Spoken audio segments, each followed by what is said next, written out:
Well, I'm delighted to say that joining me on the Godcast today is Clark Datchler. Now, Clark will be a recognisable face as the frontman for Johnny Hates Jazz, who had a huge success in the 80s. Johnny, Clark, it's wonderful to welcome you to the Godcast. How are you?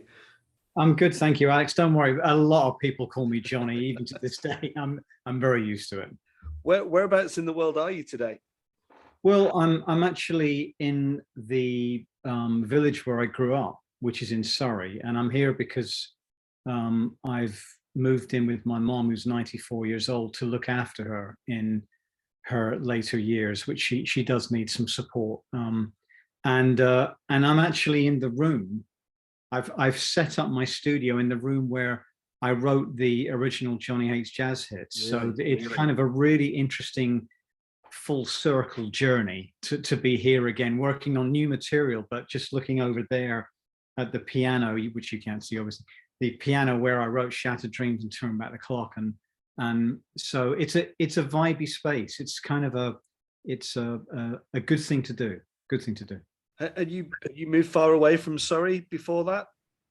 Yeah, I lived in Holland for a while. I lived in Bath for many years, and I lived in the US for about 10 years. I was in California and then Arizona, in the high mountain desert of Arizona, which I loved, actually. I loved the fact that I'm very land oriented, and I love the fact that the Southwest, the desert Southwest, was so different for me. It wasn't alien at all. I fell in love with it very quickly, but it's not what we're used to here, you know, which is, you know, for want of a better phrase, very lush. You know, it's very, very green here, but I loved it there. So yeah, I've traveled quite a ways, and ironic that I'm back in this little village in Ashford. And you talk about your studio. You've recently finished recording, is that right? New stuff? Well, we did Johnny Hates Jazz put out an album actually during lockdown, during the first lockdown. So we had worked right up until lockdown, not knowing what was about to come, of course. We just thought we were going to release an album as normal. And then when lockdown happened, we obviously had to make a decision. You know, everyone in the business was saying, oh, wait until 2021, January 2021, or September 2020 was actually the first date that everyone was saying. And we were just thinking, well, you know, yeah, maybe, but it could be longer than that. And also, it is a very hopeful, positive album. It's called Wide Awake. And we just thought the right thing is to put it out now. You know, if people need to hear positive music at any time in their lives, it's now. So that was the last album that we did as a band. Yeah. And I suppose the intention would have been to tour that album as well, but have you managed to do many live dates this year? We recently did some live dates with Love 42. Actually, it was both of us on tour together, and that was the first time we could play any of the songs from that album, Wide Awake. So to all intents and purposes, for all of those audience, it was a brand new album. They didn't know that it came out in whatever it was, April 2020, and that's kind of an irony of the pandemic as a musician, in as much as everything went into suspended animation for a while, and we start to come out of it, and it literally is as if we've started at the beginning of 2020. So yeah, we played live. It was fantastic. Audiences were great. We were up your way, actually. We weren't actually in Burnley.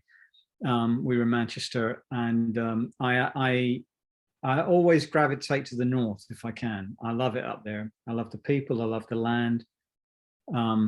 There's something about the history of the land that really calls to me, and so whenever we're up there, it's a relief. It's a special place. Manchester is a fantastic city. Clark, I was going to ask you. You just said about your new material. Is your fan base receptive to new material? I was talking to Chris Difford from Squeeze about this, and he's a big fan of Elvis Costello, and he said, you know, if I just want to hear the hits. You know, when I go see Elvis Costello, I just want to hear the hits. How do you find that with your audience? Are they hungry for new stuff, or are they just pining for the old stuff? It's a bit of both. And the interesting thing is that it really does come down to how good your new stuff is, Hmm. because audiences are discerning. I don't think that audiences go around completely blinkered and saying, I just want to hear the hits. I don't want to hear any of the new stuff. I do. I mean, I have a chuckle when I announce a new track because I know how mostly we all kind of take that. It's like, you know, let's get to the next one that we recognize. What was fortunate for us was that the albums we've done since the 80s, in particular Magnetize, which was 2013, and Wide Awake, the new one, they're, in my humble opinion, they're really good albums. They hold up well to the 80s stuff, and they go down incredibly well. We had a lot of people come up to us afterwards and say how much they enjoyed the new material, and they were surprised that they did, because it's true that, you know, that it's hard to maintain a certain level. If you've done well at a certain point in your life, it's very hard to keep the bar as a songwriter high. But I think we've done pretty good. So yeah, I tell you what, Alex, let me just say this at the risk of waffling a bit. One thing that I do is I always talk about the reasons behind certain songs being written. What are the lyrics about? And as I've gone through life, you know, my lyrics have become much more socially oriented. So the new album, Wide Awake, has a lot of social orientation and commentary, and people respond to that. They really like to hear that. They come up to me afterwards and say, you know what you said about that song, and the dangers of, for example, the title track, Wide Awake, is about the dangers of inhabiting the world of social media and streaming and the digital world in general so much that you lose touch with the real world, and especially with Mother Nature. And here we are in this terrible predicament with how we've treated the planet. That speaks to them. And I think that that says a lot about an audience, that an audience is made up of individuals who've had their own life journeys, and they care about these things too. They're worried for their kids too. So that to me is very important, is to communicate on multiple levels about why a song should even exist. Yeah, yeah. And you've kind of always been in a kind of a musical family, Clark, haven't you? I was looking, and people would be interested to know that your dad was a successful musician and artist. Just tell us about what it was like growing up in such a musical environment. Yeah, my dad was a professional jazz musician, very successful. He was in two bands, the Stargazers and the Polka Dots, in the 50s. And the Stargazers were big radio stars. They had their own BBC radio show. And they were the first British band to have a #1 hit on the UK chart. My dad was incredibly supportive of me. Once he got over the fact that the band that I had become part of was called Johnny Hates Jazz, which took him about a month. Once he got over that, he was so supportive, and a really lovely person. But I have to say, what was interesting was that, you know, I was growing up listening to the Beatles and the Moody Blues and Led Zeppelin and Stevie Wonder and that whole revolution of music. But really, the Beatles had put the jazz world out of business. So my early years of knowing my dad was seeing him dealing with that. You know, we would have debates about the quality of the Beatles, an example. And he sang on one of the Beatles records. He sang on "I Am the Walrus." Wow. But there was pain there. You know, he eventually did accept that they were really fine songwriters, but he didn't like the fact that a whole genre of music was practically trashed in the process, unfairly so. And unfortunately, this seems to happen when new waves of music emerge. There's some concerted effort to undermine what has gone before, and it's not necessary. All these different genres and time periods of music can live side by side. So yeah, that's what it was like. Yeah, Clark, my dad was a jazz pianist, and not as successful as your own father, but he loved. We grew. He spent a lot of time in London and enjoyed being in Ronnie Scott's jazz club, and he he would try and indoctrinate me with the likes of Cleo Lane and Petula Clark and all these people. And I think I just put up a natural resistance. But I've actually come to the conclusion jazz is not my favorite genre. But how was it for you? Did you warm to the jazz genre, or did you find it all a bit noisy? Some of it I warmed to, some of it I didn't. I mean, my dad sang regularly on the Petula Clark TV show, so I kind of knew her music well. And she was quite crossover, you know, she was quite progressive, really. Cleo Lane was not my dad's kind of thing. He felt she was a classical singer who was giving it a go at jazz and was a bit straight. But I think that I didn't get, what I was put off by was freeform jazz, which my dad was into, as well as the classic stuff. I really loved Nat King Cole. He's still my favorite singer. And I love listening to Count Basie and Duke Ellington. And in a way that did inform part of my musical worldview.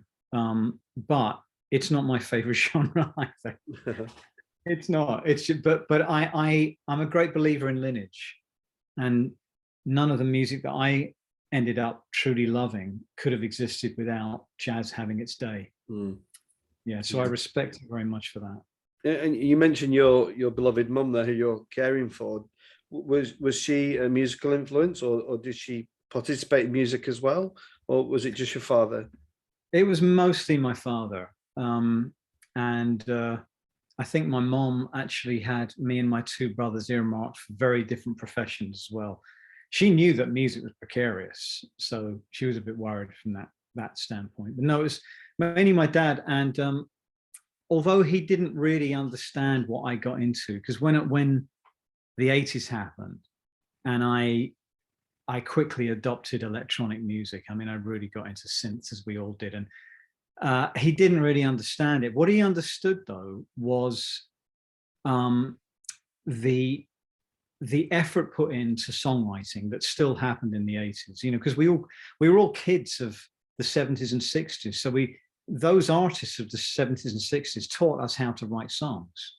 So you get to the 80s and you've got this amazing combination of classical songwriting with technology. And that won't happen again. It was only going to happen in that period of time, because now technology is everywhere you look, and songwriting is not what it used to be. How it happens is very different now. So he appreciated that, and he really, I mean, he was the first person to hear my first hit, Shattered Dreams, and the first person to say it was going to be a hit. And there were many people in the music industry who thought it was going to be a complete failure. So I've never forgotten that. You know, even though he didn't quite get the musical form, he understood quality of songwriting. You just kind of made me perhaps appreciate that. Yeah, I'm a huge fan of Depeche Mode, and I've recently been listening to their early stuff, and it wasn't just the introduction of synth music; it was the cleverness of the lyrics as well. I still saying something even back then, you know, and I think you just saying that's quite profound. Actually, made me think about that. But you were signed really young, weren't you? You were signed with a label from a very young age. Is that right? Yeah, I was signed. I think my first deal was when I was 16. First single came out when I was 17, and I got 10 quid as an advance for that single. I don't think I made it back, actually, unfortunately. Yeah, it was. I was a bit of a soul boy back then. It was on a independent soul label in London, and I had Judy Roberts, who was from a band called Working Week, who were kind of a jazz funk band actually at that time. She sang on the record with me. A couple of guys from Aswad on the record, and it all sounds like I must have been really in the know. I wasn't at all. I wasn't at all. There were no, you know, private doors opening for me. It was really by a lot of happenstance that I got into that situation. Being in music back then, we need to remember that this was way before even MySpace existed. You know, anything musically oriented in the digital sphere just wasn't there. So the idea of getting a record released, that the chances were very slim that you could do that. So when you got a record out, even if it didn't do well, it was a major milestone, a major achievement, because there was no way you could take your little cassette of demos and do anything with them except through a record label. That was the only avenue. So I remain appreciative to the guys who gave me that opportunity, because it was a door opener, definitely. Yeah, you just saying that reminds me of another chap I interviewed, was Kenny Thomas, who you may well know, and you know, he told me that he had a few flops, for want of a better word, before a few of his records hit the big time. But he said it was such a valuable time for him. You know, it was almost like it was a good experience. It was a good learning curve, and to be patient. Did you find that yourself, or were you kind of just really frustrated that you'd not had a hit already? Oh, both. There was frustration without a doubt, and plenty of times when I thought I was just going to give up. But no, the learning process you appreciate as you get older, and I think that I was lucky, because my dad would never give me hope unduly. He knew that if I was going to stand a chance in music, I really had to work hard. So he would compliment me when I had earned it. He wouldn't just say, for example, the current trend is, you know, you if you can dream it, you can do it. That's not the school that, you know, hardworking musicians come from. A lot of hardworking people will recognize that, no matter what their profession.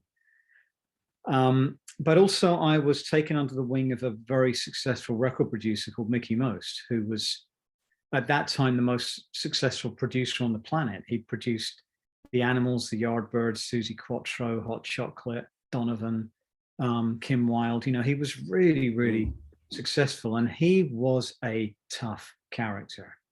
I don't know if any of your viewers will remember this, Alex, or if you remember it, but he was one of the judges on a talent show called New Faces. I remember. Which was the X Factor before the X Factor. And he was one of the ones that he was Simon Cowell, except he had earned his stripes. You know, he was the real deal. He wasn't just a TV personality. And he was like that off camera as well. He was tough to please. He was really cool with me, but he made me realize that I was going to have to reach further, higher, deeper, everything that I could if I was going to do it. So I always appreciated that, even though it was tough learning. And what kind of things would he do then, Clark? What would he do that would push you to the max, which ultimately got the best sounds out of you? I remember I had worked on a song at Rack Studios, which Mickey owned and still exists. He had Rack Studios in St John's Wood in London and Rack Records, and I was signed to Rack Records as a solo artist.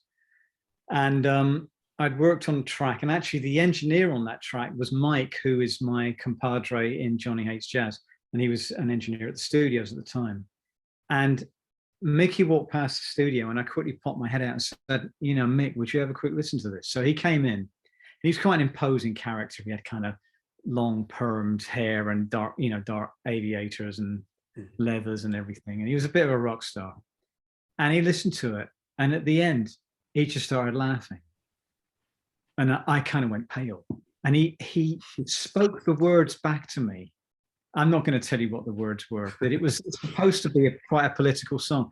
But as he spoke them back, he said, I like the riff in there, but that made me laugh. And he walked out, and it wasn't mean.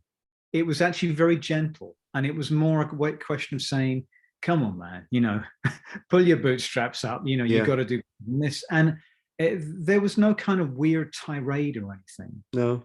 It was very subtle what he did and what he said, but they were always things that made a difference. Yeah, fascinating stuff, Clark. And I'd like to ask you about your relationship with Rusty Egan, who was a man who, well, he did such a lot, didn't he, for new sounds, I would say, new synth sounds, and was a real advocate for people, from what I've read in London particularly. Just tell us about Rusty and your relationship with him. Have you spoken to Rusty, Alex, at all? No, I'd like to get him on the Godcast, actually. Rusty's great. I've kind of reconnected with Rusty recently, because we were very tight when I was a teenager, before Johnny Hates Jazz, before I got signed to Rack Records. And Rusty heard the first ever record I released, which was this kind of soul record called You Fooled Him Once Again. And he basically said, look, I'm going to work with you and we're going to help you create your own sound. Because as Rusty used to say, you know what, Clark, you're a superstar. The rest of the world doesn't know it. That's the issue. It was very kind of him. And he's very good at that. He instills a lot of confidence. So we worked a lot at Trident Studios in London, where Rusty was based. And, you know, of course, he'd been in the Rich Kids. He'd been in Visage. He was very much part of that Blitz Club world that, you know, Spandau came out of, Boy George came out of, and a lot more. And I was kind of on the, you know, I dipped my toes in that world. I was very fashion oriented because that was what was happening at the time. I was a kid of my time, and into electronica. And I'd gone into electronica through a Thompson Twins record called Love on Your Side, which really was the one that kind of did it for me. So Rusty worked with me a lot, and eventually we kind of drifted apart, really. You know, I moved to the States and wrote for Warner Brothers over there for a while, then came back. And when I came back, I went with Rack Records. And then I saw Rusty years later at an 80s festival and got him on stage. You know, he was there actually DJing, because that's partly what he is. Not only, I got him on stage in front of this crowd of thousands, and I thanked him in front of everyone for being someone who gave me a lot of self-belief. And I'll never forget that. Ironically, I was due to sing lead on a Visage set in Belgium a couple of months ago, but because of the COVID situation, I wasn't able to go. I don't know whether they did it, but Rusty had asked me to fill, you know, Steve Strange's boots for a few songs, including Fated Grey, and I would have loved to have done it. It would have been a great thing to do. But yeah, Rusty has a whole story about how he's influenced contemporary music, and it would be worth listening to that story. Yeah. Yes, I will certainly endeavour to get Rusty on. Johnny, something Clark, something I haven't touched on is your spiritual journey. Was religion in the Datchler household, or is this something that you contemplated in terms of music or anything like that? Well, my mom was reasonably religious. My father wasn't particularly. I think my father was probably more political than religious, but that's not to say that I deduce from that one has to be one or the other at all. But my dad kind of spent more time in the political realm, and he was very, very left wing actually. And but I think, you know, I went to a school where we went to church every Sunday. We went to the school chapel every Sunday. So I was exposed to it, and, you know, had religious education classes every day. I think, though, that for me, I started to express my spirituality through music when I left Johnny Hates Jazz. And if anyone may be familiar with this, I did a live stream this year for 6 months called Journey Songs. And in Journey Songs, I picked a song every week that I've written and recorded myself. And I talked about the story behind the song, how I wrote it, why I wrote it, what the lyrics about, and then a bit more about the recording process, etc. And that goes into my solo work, which is, you know, not a lot of people know about. In the 90s, I had a whole journey which was kind of unique, and it was kicked off with a single that came out after I left Johnny Hates Jazz. Came out in 1990 called Crown of Thorns. And Crown of Thorns, and all of those recordings from that time are now available on an album called Journey Songs 1. So if anyone wants to check it out, it's not streamable yet. It'll be streamable early next year and out on CD. But Crown of Thorns really was an interesting one, in as much as I had read the book The Last Temptation of Christ by Nikos Kazantzakis. And I thought that which was a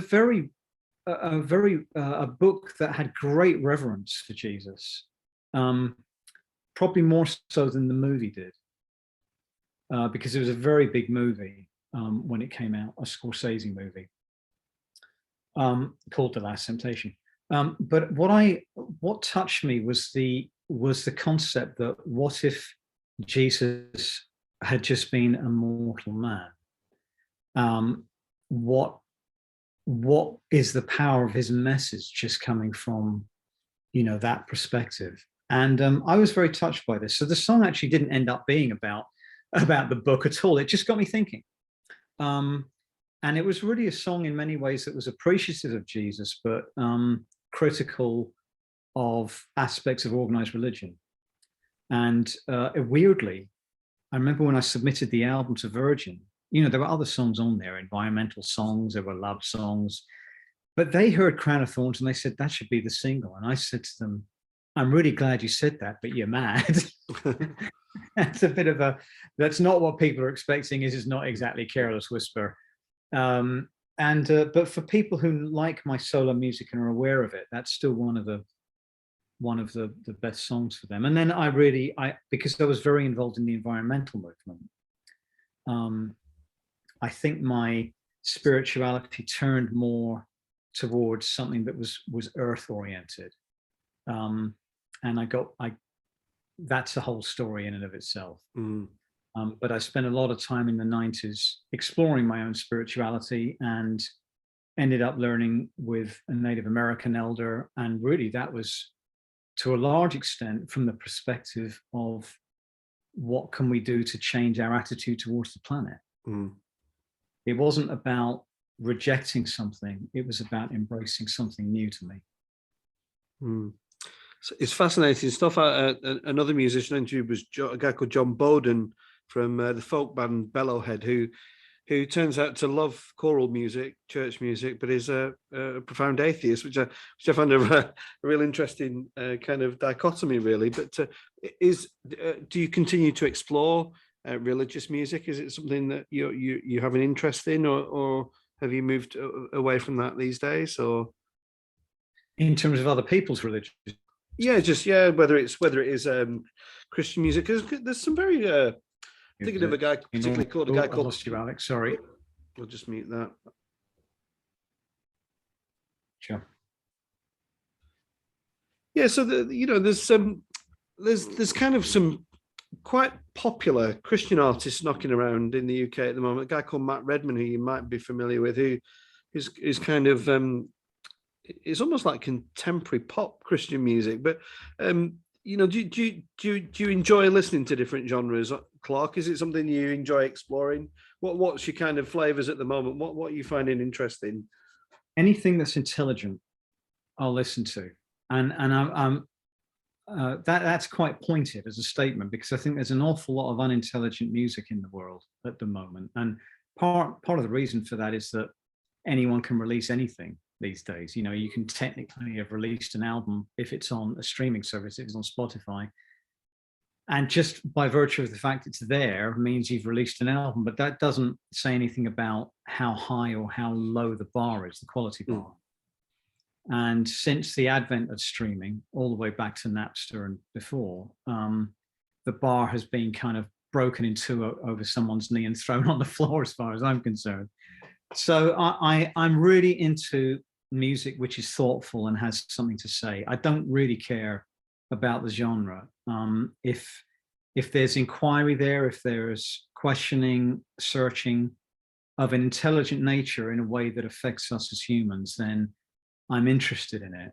As far as musically speaking, well, I'm going to sound really boring here and just say I really do like a good song. If it's got a great melody, I'm there. I mean, I grew up probably like you, Alex. I don't know, but I listened to everything. I wasn't tribal. A lot of us were tribal back then in our musical taste, but I never forget, I was really into the Sex Pistols, and eventually I became part of a band with Glenn Matlock, who was one of the original Sex Pistols, and Glenn got kicked out of the Pistols because he liked ABBA.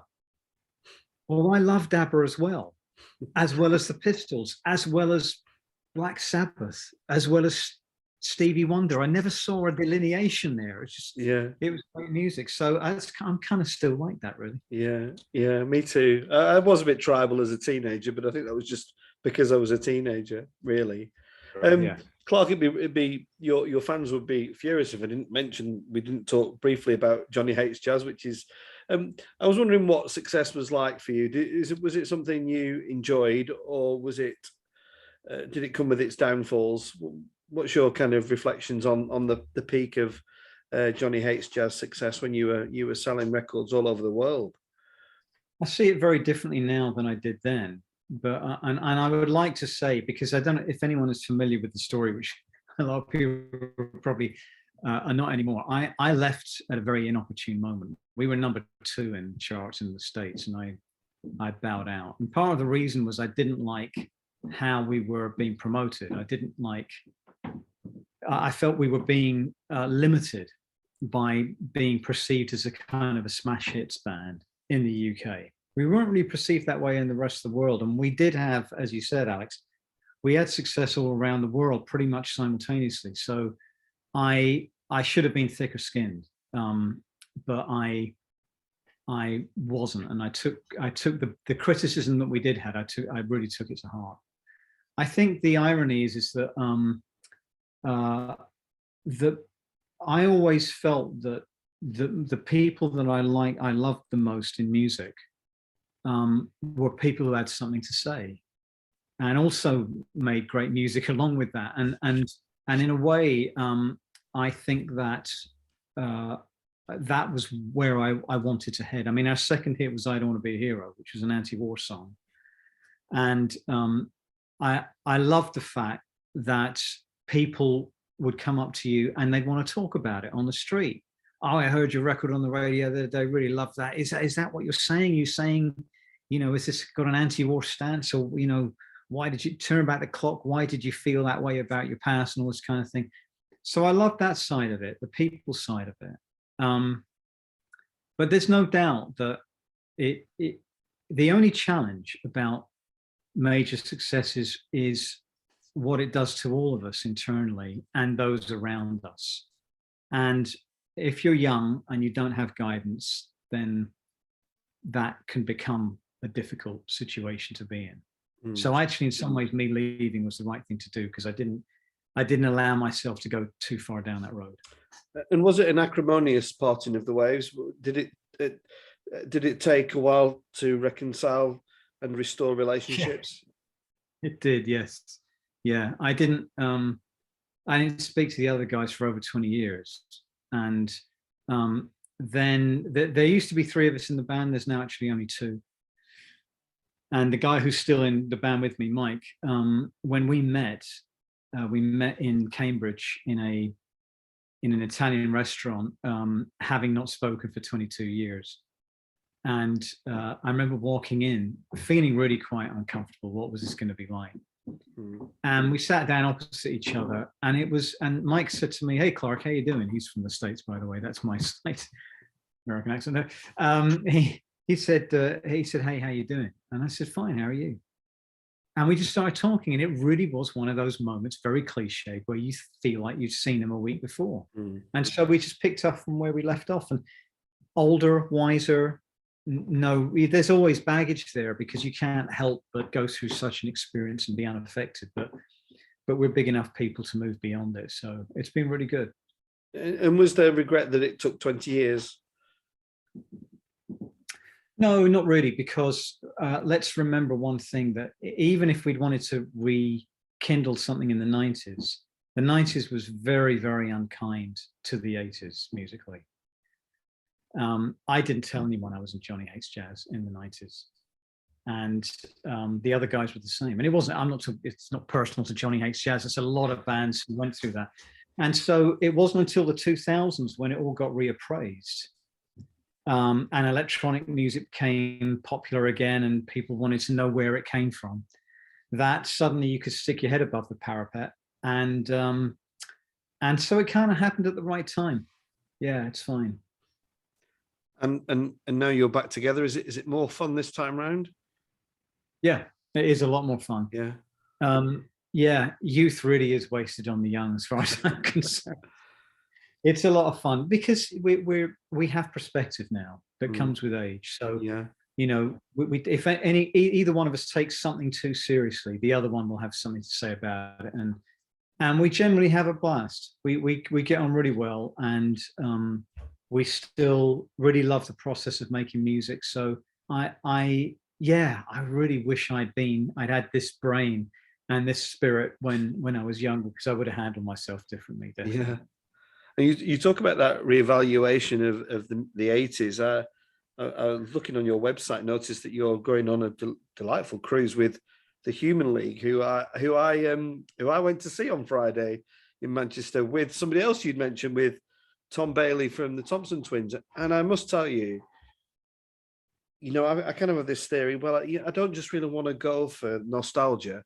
I want to go to listen to good music, and the quality of the music was really tip top. I was utterly impressed with both Tom Bailey and Phil Oakey. Just incredible night. And but and this whole 80s movement is just, it seems to be going from strength to strength. There's festivals all over the place, and there's a real passion to hear it all again, isn't there?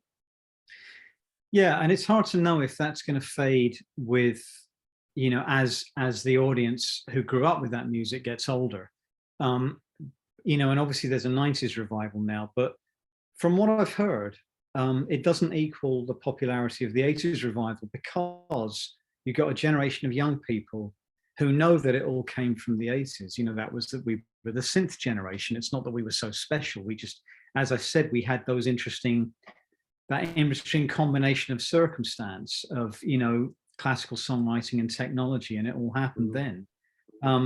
But it's an interesting one. You mentioned Human League, because when I first started performing with Johnny Hates Jazz in its second incarnation in the 2000s, I was not a big fan of Don't You Want Me. I really loved Love Action and the Lebanon, and I like the Human League a lot. But I remember at a festival when Don't You Want Me came on, and I stood and watched it and listened, and I thought, wow, that sounds absolutely brilliant.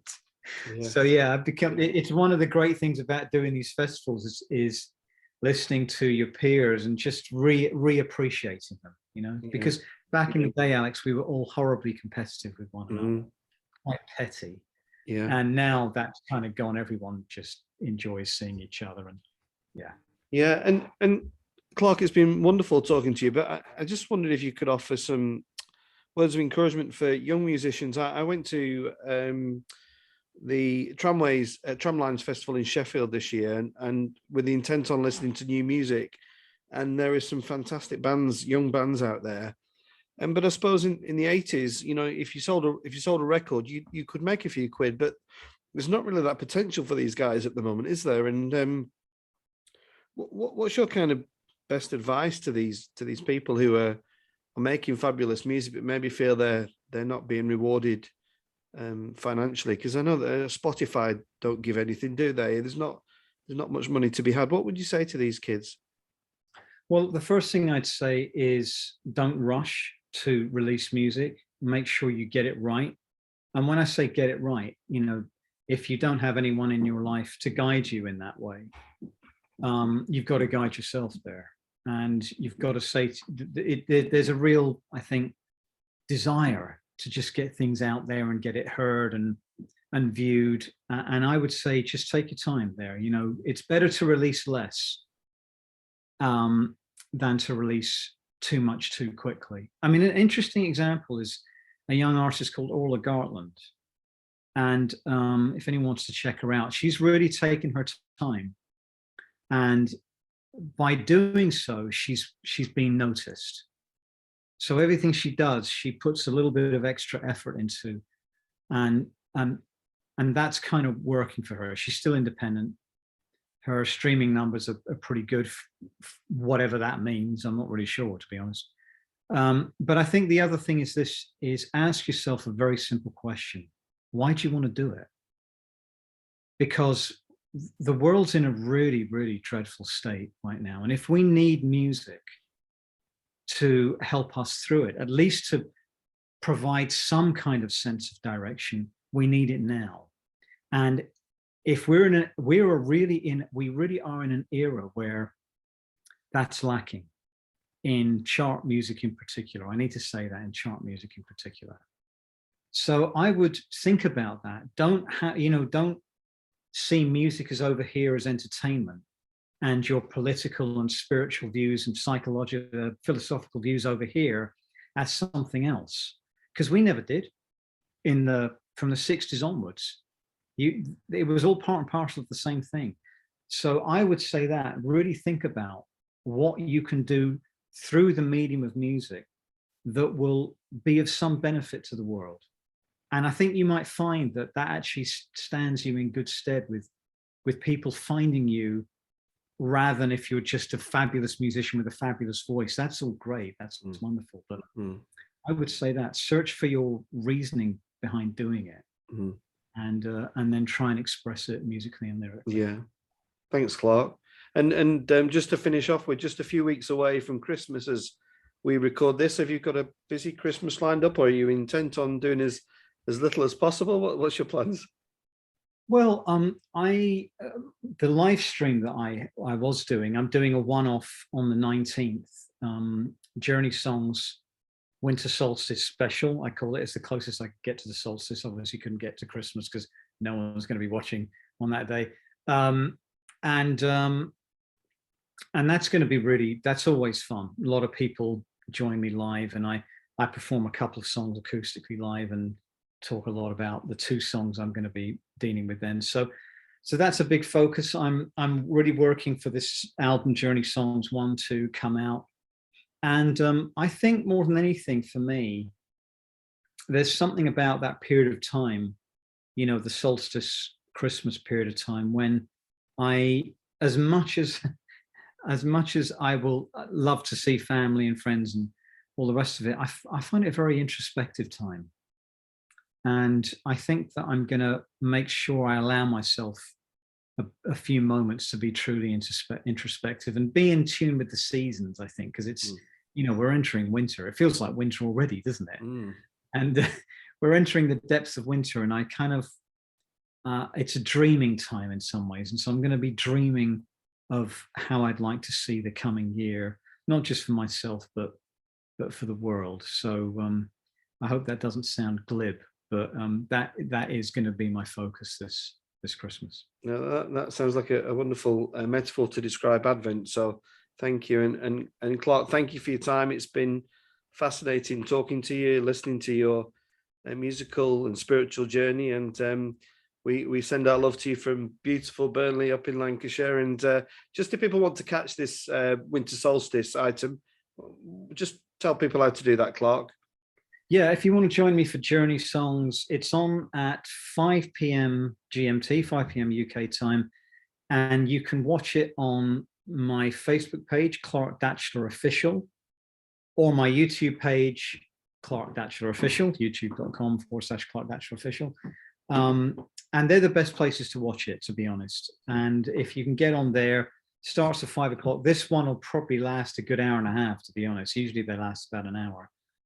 And it's very, very interactive because the software I'm using enables people to message me in real time. So I'm talking to people as I do the stream, and it will be very festive. Let me just say this. It's going to be quite. It's going to be the 19th, the 19th of December, which is a Sunday. 19th of December, Sunday, 5 p.m. UK time, on facebook.com/Clark Datchler Official, or youtube.com/Clark Datchler Official. Fabulous. Clark, thanks ever so much. And we send our love and best wishes to you from Lancashire. Thanks for coming on the Goldcast. Thank you. Thank you very much, Alex. It's been a pleasure.